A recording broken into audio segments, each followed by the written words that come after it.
Wapendwa watazamaji wa The Planet Media, kwa mara nyingine tena leo tumekutana katika kipindi chetu cha Kani Kujufu.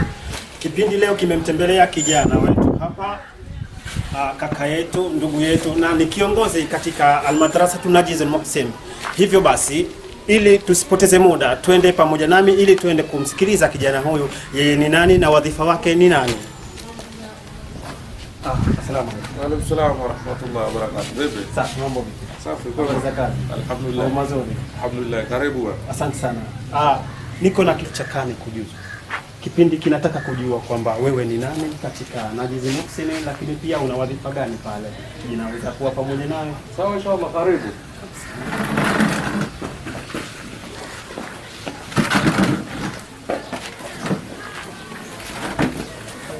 Yes. Bila kupoteza muda, kipindi Kani Kujufu. Tuko na kaka yetu hapa, tuko na ndugu yetu, lakini tuko na mwalimu wetu hapa. Ni kiongozi katika Madrasatu Najiz Al-Muhsin. Atatueleza jina lake, atatueleza wadhifa wake, lakini pia atatupa historia mbili tatu. Hebu tuone anatujuza nini katika hizi kazi zake. Kijana, karibu. Naam, assalamu alaykum wa rahmatullahi wa barakatuh.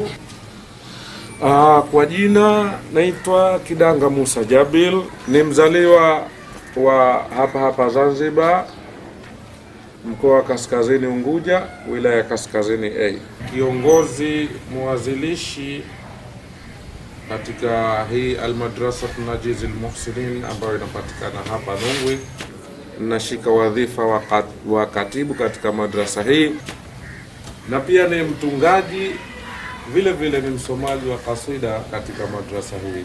Hebu tupe historia yako kwa ufupi katika madrasa ile ya za. Lakini pia tunahitaji kujua na wepi viongozi wenzako.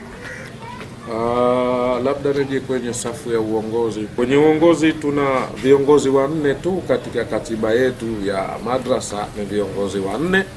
Yuko wa juu yangu mimi ambaye anaitwa rais. Hatuna mwenyekiti, lakini tuna rais. Huyo ni mwenye maamuzi ya mwisho. Baada ya yeye nipo mimi kama katibu. Baada ya katibu yuko mshika fedha, hiyo haitaki kuelezewa kwa sababu fedha tunaijua. Baada ya mshika fedha basi kuna mtu wa nidhamu, ambapo kila mmoja kuanzia rais, katibu, mshika fedha na nidhamu, kila mmoja ana majukumu yake kamili.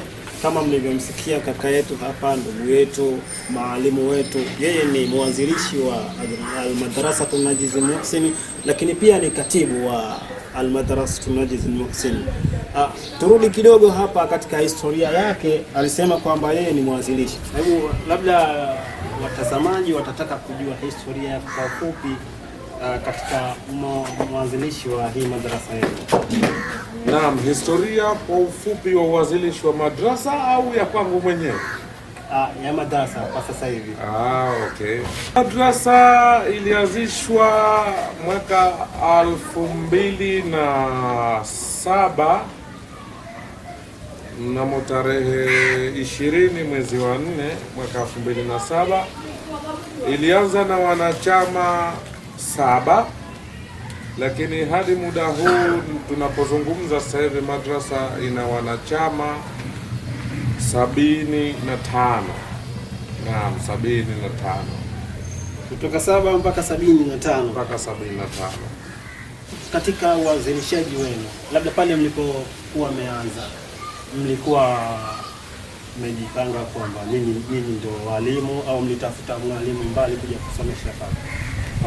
Mpaka leo hii sisi hatuna mwalimu mpaka leo hii, na wala hatuhitaji mwalimu, kwa sababu kuna vitu ambavyo utahitaji mwalimu, lakini kuna vitu ambavyo vinahitaji wewe mwenyewe ujitolewe mwenyewe. Tukiangalia kwa mtu mmoja mmoja, wakati tunaanzisha, kila mmoja alikuwa na madrasa yake, hivyo tunaelewa fika kwamba njia gani tupite ili kulifanikisha hili lisimame. Hivyo tulikuwa tu mpaka sasa hivi tunao marafiki ambao kwa namna moja ama nyingine tunakwenda sambamba, lakini kusema kwamba ni mwalimu wa saba anasimamia masuala haya, sisi hatuna mwalimu wala hatuhitaji mwalimu. Okay.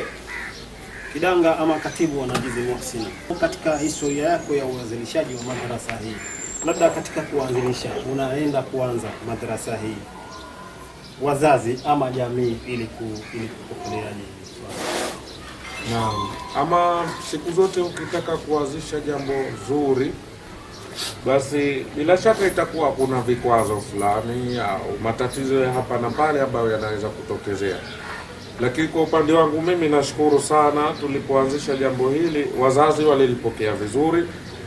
Jamii kuna mafungu mawili, kuna wale ambao walipokea vizuri, kuna wale ambao walipokea vibaya, lakini tunashukuru walio wengi hasa walilipokea vizuri.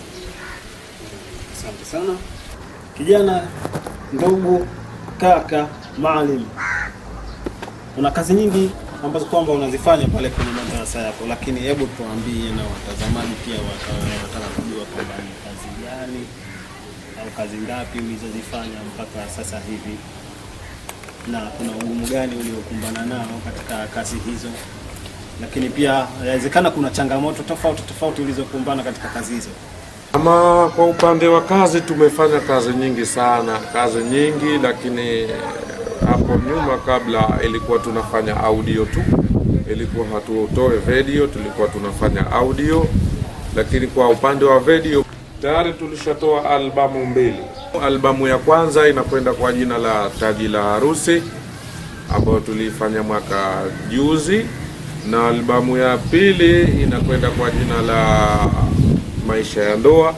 Tulikuwa na mpango wa kufanya albamu ya 3 mwaka huu wa 2020 mwezi huu hapa ambao tuko nao, mwezi wa 7, lakini kutokana na matatizo haya ya kidunia ambayo yametokea, hili suala la corona, tukaona kwanza tustopishe, kwa sababu hata serikali kuu na serikali ya kijiji ili tushauri masuala hayo ya mkusanyiko, basi tukaona tustopishe. Asante sana. Labda hii maisha ya ndoa tuizungumzie kidogo, maisha ya ndoa, kwa sababu kama tunavyojua watu wengi wanakuwa tunakosea hapa katika mtiririko wa ndoa. Labda uligusia vipi mpaka kuwaelimisha watazamaji, lakini pia na wasikilizaji watakao kusikiliza kwamba tatizo zako zilionyesha vipi? Maisha ya ndoa ilikuwa na kawaida 6. Kiufupi tuliyazungumza maisha ya ndoa kama yanavyotakiwa yawe, kwa sababu ndo maisha, yani yale maisha wenyewe hasa ya kindoa yanatakiwa yawe vipi. Basi mle tulizungumza kila kitu, mume aishi vipi na mke aishi vipi na mume, lakini wazee pengine waishi vipi na wanandoa, jamii ishi vipi na wanandoa, lakini na wanandoa waishi vipi na jamii. Vyote tulivizungumza katika maisha ya ndoa. Hali tukizihitaji labda tunaweza tukazikuta wapi, au mpaka tuwafike wenyewe? Ukifungua YouTube kwenye akaunti ya Kwetu TV utazikuta zile kaswida nyingi, ziko pale. Na kuna ugumu gani uliokumbana nao katika kazi hizo? Upate kitu kizuri, ili upate kitu kizuri basi ni lazima upate ugumu. Hakuna kazi yoyote ambayo nimeifanya imekuwa rahisi, kwa sababu siku zote huwa nafanya kitu niwe angalau tofauti kidogo na wengine. Sasa hamna kazi rahisi hata moja, kazi zote ngumu. Asante sana. Na kazi zenu mnafanyia hapa ndani ya Nungwi ama nje ya Nungwi? Nakusudia kurekodi. Okay. Tunafanya sehemu tofauti, inategemea uzito au umuhimu wa ile kazi ambayo tunaifanya. Tukiona hii kazi hii inatakiwa iwe nzuri zaidi, basi tunakwenda kwa wenye kiwango zaidi kufanya kurekodi, au tukiona hii kazi ni ya kawaida, basi tunaifanya kikawaida. Sasa tunafanya katika mazingira yote mawili, sehemu za juu na hata sehemu hizi nyepesi. Asante sana. Bwana huyu ndiye Kidanga na ndiye katibu wa Najiz Muhsin, lakini pia ni mwimbaji katika madrasa ya Najiz Muhsin, yani ni mwimbaji wa kasida. Bwana katibu, tuje hapa kidogo hapa kwenye uimbaji hapa. Labda kuna ugumu wowote hapa wa masauti, kwa sababu masuala ya madrasa tunaambiwa kwamba kuna mambo mengi yanakuwa yanapatikana, kuna masauti mbalimbali. Sasa sijui wewe katika kupiga kaswida zako unatumia sana sauti gani? Okay, asante. Ama kwa upande wa kuimba ni kweli, iwe kaswida iwe nyimbo, kuimba lazima uzingatie masuala ya sauti. Ama kwa upande wangu mimi, nikiona sauti hii siwezi, basi namtafuta kijana ambaye anaiweza, anaendelea nayo. Lakini mara nyingi sisi tunatumia ajemi, razdi, wakati mwingine tunaiba kwenye swika, ni kama hivyo. Lakini sauti ni kitu kigumu, lazima kuna wale ambao wanazielewa sauti zote na kuna wale ambao kidogo wanazimiliki baadhi na baadhi zinawashinda. Naam, ni kama hivyo. Okay. Masuala haya ya utungaji wa kaswida, ulisema kwamba hamna mwalimu, walimu ni nyinyi wenyewe mnaendesha gurudumu. Kwa sasa hivi na mitizamo ya sasa hivi ilivyo, kuna utofauti kidogo pale kaswida za zamani na za sasa hivi.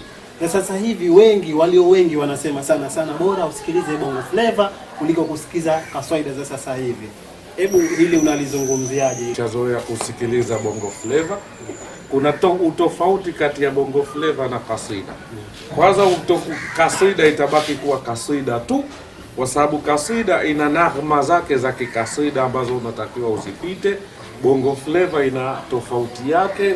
Kwa hiyo mtu akisema hakuna tofauti baina ya kaswida na bongo flavor, hicho sio kweli. Penye kaswida hasa utaijua hii kweli imekaa kikaswida. Na wapo watu, ni kweli wapo watu ambao wanasema hii ni kaswida wakati ni nyimbo au bongo flavor. Ni kweli, kwa sababu waliofanya au waliotengeneza walipita kwenye kibongo flavor au walipita kwa nyimbo zaidi. Lakini kwa upande wetu sisi tunakuwa tunajitahidi kasida ipite kikasida. Okay, asante sana. Turudi tena hapo kidogo, tunataka faida kidogo kwa watazamaji. Wanataka kujua kwamba je, hili linalosema ni kweli, lakini pia ulituambia kwamba wewe ni mwimbaji. Lakini kabla sijaenda huko, hapa tulipo eneo ya Nungwi, nadhani kuna madarasa nyingi hapa. Je, miongoni mwa hizo labda ukisimama nazo, iwe kwenye shule ya Javi, iwe kwenye shule ya harusi, ama mmekutana tu labda kutakuwa kuna mashindano fulani hivi, ni ipi madarasa kati ya madarasa hizo zinaweza zikakutoa kijasho ukasema leo nimekutana? Asante. Sijaiona kwa Zanzibar hii, sijaiona madrasa ya kwamba ndio tutoke kijasho kwamba imesimama madrasa, mimi sijaiona. Ingawa kila mmoja huvutia ubavu wake, lakini haijawahi kutokea kwamba tunashindana, lakini madrasa ya kwamba ndio initoe kijasho au itutoe kijasho, madrasa ya Najizi Zanzibar na Tanzania kwa ujumla sijaiona. Hatuzungumzii Nungwi kwa maana umechanganya mkoa wote, mimi nasema Tanzania nzima, kwa sababu kila mmoja anajijua yeye mwenyewe alivyo na kila mmoja hasa huvutia ubavu wake. Hiyo ni kweli. Lakini madrasa ya kwamba ndo itupatishe tabu, mimi sijaiona, isipokuwa kuna kitu kimoja labda nikiweke sawa. Hapa wengi wanaangalia umaarufu. Kweli kuna walio maarufu na wale ambao si maarufu. Wale ambao ni maarufu hata watoe kitu si kizuri au chepesi, basi wataonekana kiko vizuri. Lakini kuna wale ambao si maarufu wanaweza wakatoa kitu kizuri, alafu kwa kwamba si maarufu kikaonekana si kizuri. Lakini kwamba wakija watu hasa kwamba wanasema leo tunaangalia kitu fulani kikoje, basi mimi sijaona wakutoa kijasho kabisa, sijawaona. Asante sana. Watazamaji wa The Planet Media, huyu ndiye kiongozi wa Najizi Muhsin ambaye kwamba ni katibu wa madrasa hiyo, lakini pia ni muimbaji wa kaswida. Alisema kwamba anagusia na maeneo ya kutunga. Hatuendi mbali, tuje hapo kwenye kutunga hapa, kwa sababu umesema wewe mwenyewe, nyinyi wenyewe ni walimu. Labda katika kutunga albamu, umesema ulitoa maisha ya ndoa, albamu ya mwisho ni hapa. katika hiyo umetunga ngapi katika kaswida hizo? Katika albamu ile pale mimi sikutunga kasida hata moja, isipokuwa nilisoma moja, walitunga vijana wangu. Mimi albamu hii iliyopita sawa nilitunga, lakini hii albamu hii mimi sijatunga kasida. Asante sana. Hebu tuje tena hapa, tunataka kujua kwamba wewe ndiye katibu na ni msimamizi wa Najid al-Muhsin, lakini pia nataka nijue kwamba uongozi wako unapata yapi, ama lipi gumu linalokupata ama linalokukwaza katika wale unaoongoza? Naam, katika katiba ya Najizi kwenye kuhusu masuala ya uongozi tupo viongozi wakuu 4 ambaye ni mwenyekiti, katibu, mshika fedha na mkuu wa nidhamu. Hiyo katiba yetu inaeleza hivyo, lakini mtendaji mkuu kama ilivyo sehemu nyingi ni katibu ambaye ni mimi. Ni kweli changamoto zinatokea, lakini ili uwe kiongozi bora basi ni lazima uwe na kipaji cha busara, uwe mvumilivu na uwe unaweza kushughulikia changamoto. Sijisifu, lakini bila shaka mpaka sasa hivi niko kiongozi katibu, bila shaka vijana au wanachama wangu wamekubali. Kwa hiyo changamoto zipo, lakini tunajua njia za kupenya ili tuzisawazishe. Okay, Bwana Kidanga ama katibu wa Najid al-Muhsin, ulisema kwamba kwenye historia yako ulianza tarehe 20 mwezi wa 4 2007. Ukaanza na wanachama 7 tu, lakini baada ya muda ukatuambia kwamba umepata wanachama 75. Hawa wanachama hawa walikuja kwa kuwafuata, walikuja wao wenyewe kama wenyewe, ama kujulikana hapa njia gani? Kuna wale ambao walikuja baada ya kuona kwamba tayari tushakuwa na hii madrasa, na kuna wale ambao tuliwafuata sisi wenyewe kwamba huyu anatupawa, huyu anatupawa, tukaweka. Na kuna wale ambao wameletwa na wazee wao kabisa. Kwa hiyo kuna aina zote 3, waliokuja, tuliowafuata na walioletwa. Asante sana kwa swali lako. Ikiwa kuna mtazamaji amependezwa na kuja kujiunga na Al-Madrasa Najid al-Muhsin, kuna taratibu gani azifuate ili ajiunge, ama kuna njia gani au mmeshastopisha katika hali? Mpaka muda huu hatujastopisha na hatutegemei kufanya hivyo, kwa sababu Madrasa Najid al-Muhsin iko free kwa mtu yoyote ambaye anajisikia kuja. Basi atutafute kwenye simu au email, labda kwa upande wa namba za simu 077 33 56 56. Narejea tena 077 33 56 56. 077 33 56 56. Akishapiga namba hizo moja kwa moja atazungumza na mie, na kuna taratibu nitamfahamisha azifanye, na kisha akishazifanya hizo atakuwa ni mwanachama hai wa Najid al-Muhsin. Ama kwa upande wa email kidanga.musa.km@gmail.com. kidanga.musa, Musa wenyewe MUSSA, musa.km@gmail.com. Hiyo hapo ni email ambayo tunatumia mpaka sasa hivi. Asante sana. Hiyo ndiyo email wanaotumia jamaa hawa Najid al-Muhsin, na huyu ndiye katibu mtendaji wa pale Najid al-Muhsin. Lakini hebu twende mbele, turudi na nyuma kidogo hapa. Umetuambia kwamba wewe una fani 2 mpaka 3 pale. Hebu tuje hapa kwenye fani hii moja, ili hali watazamaji wa The Planet Media wajue kwamba hapa nazungumza na katibu, lakini pia nazungumza na mburudishaji, yani mtoa kaswaida, watu wa kusema kwamba maana wale watu wa vioni wale wanasema kuna mambo mengine unaingia mdhauko. Sasa hapa mdhauko umenishika, nataka kusikia ladha kidogo ili na watazamaji wajue kwamba hapa kweli nipo na katibu, lakini pia nipo na mwangaji. Sawa, inshallah. Nitagusa kidogo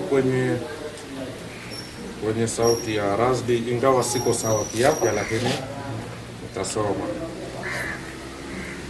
Vigelegele tuwapigie maharusi na viwetele tuwapigieni kwa kasi. Leo tumefurahika furaha adhima, wazazi na kadhalika tumeshaungama. Ndoa iso shaka imekwisha fana, tuwapigieni nderemo kwa sana. Asante sana. Aise, labda tuambie, hebu hii mashairi kama nani katunga na sauti kati ya nani? Nilitunga mwenyewe na sauti nikatia mwenyewe. Asante sana. Labda tuje hapa kidogo, unawaambia nini wale watu mnaowapa kazi alafu wakajifanya wao ndo wao, mmeacha yenu, mmetupa vyenu, kazi zenu wakazifanya ndivyo sivyo? Asante sana. Mimi niwaambie kitu kimoja tu. Bila shaka tunapowatafuta maproducer, unamaanisha maproducer, tunapowatafuta kwa maana ya kwamba tunawaamini sana. Basi niwaambie tu, ukiaminiwa nawe jitahidi kujiaminisha, kwa sababu wafikirie wenzako wamepoteza muda, pengine wamepoteza hela kukutafuta wewe, kwa maana ya kwamba wanakuamini. Basi na wewe jiaminishe, fanya kazi kwa bidii ili mpate kitu kizuri, kwa sababu ukijiaminisha bila shaka na wengine watakuja kufanya kazi na wewe. Kwa hiyo wajitahidi katika kujiaminisha inshallah. Asante sana Bwana Kidanga, lakini nirudi tena hapa nisiwe mtovu wa shukurani. Nikushukuru kwa uwepo wako, nikushukuru pia kwa kunikaribisha maeneo yako haya. Lakini hebu kabla sijafunga kipindi changu, nimesema hapa kuna madarasa nyingi hapa zinafanya kazi nyingi ya study, lakini najua ziko nyingi.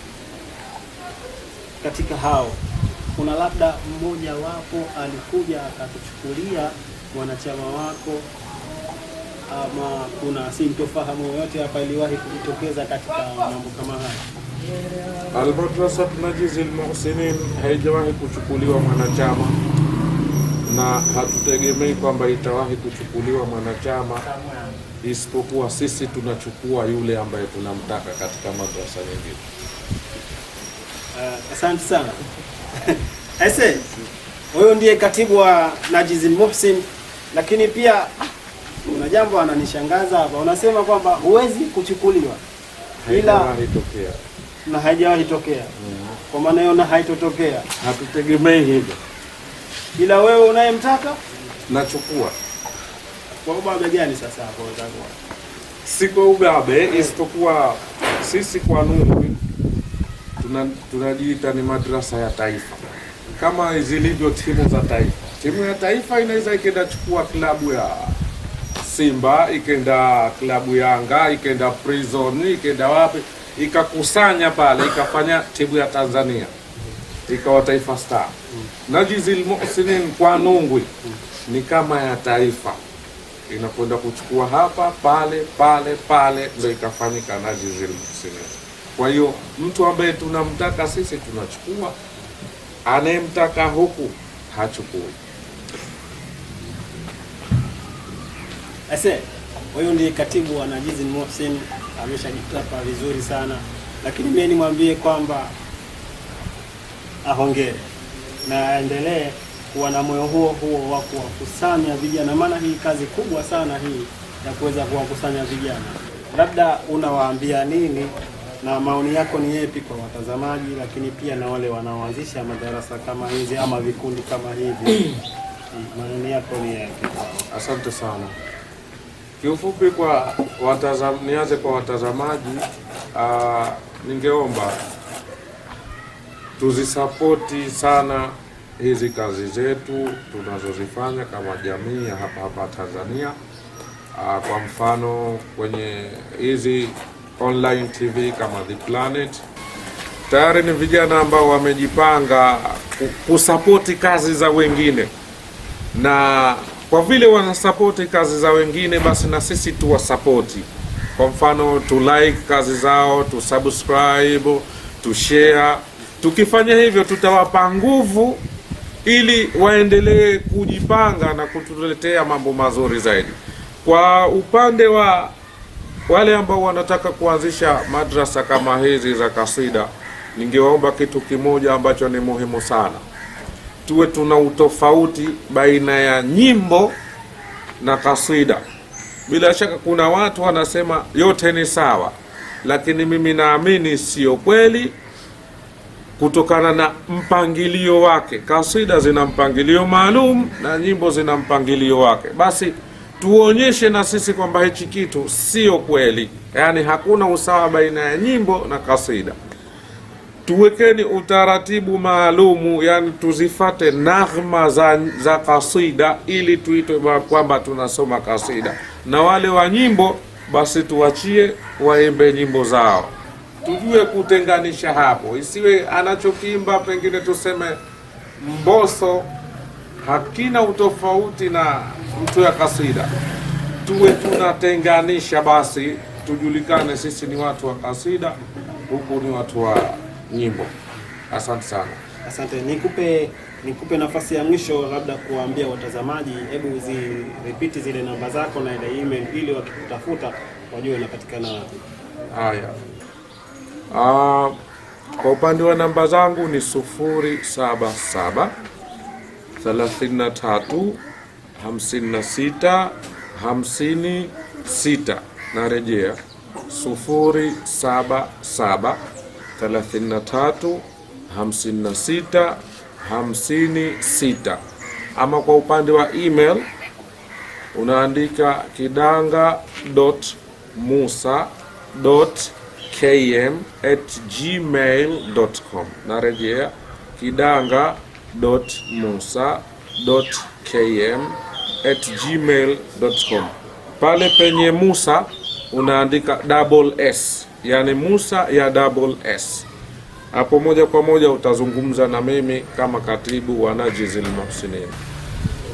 Niwaambie watazamaji wa The Planet Media, katika kipindi hichi, kipindi pendwa kabisa, kipindi cha Kanda, mengi mazuri alitueleza hapa, lakini pia amewaasa vijana mbalimbali kulingana na madarasa na midundo ya Arusha Roho, lakini pia midundo ya Bongo Flava. Tuache utofauti, pia kaeleza hivyo. Lakini pia mkiwa mna maoni, mna ushauri, usiache kusubscribe channel yetu The Planet Media.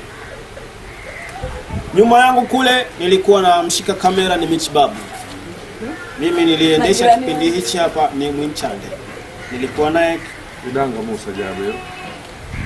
Kwa mengi mazuri, usisahau kusubscribe channel yetu. Kidanga, mimi nikushukuru. Bwana, karibu tena. Asante. Asante sana. Sawa. Niwatakie siku njema.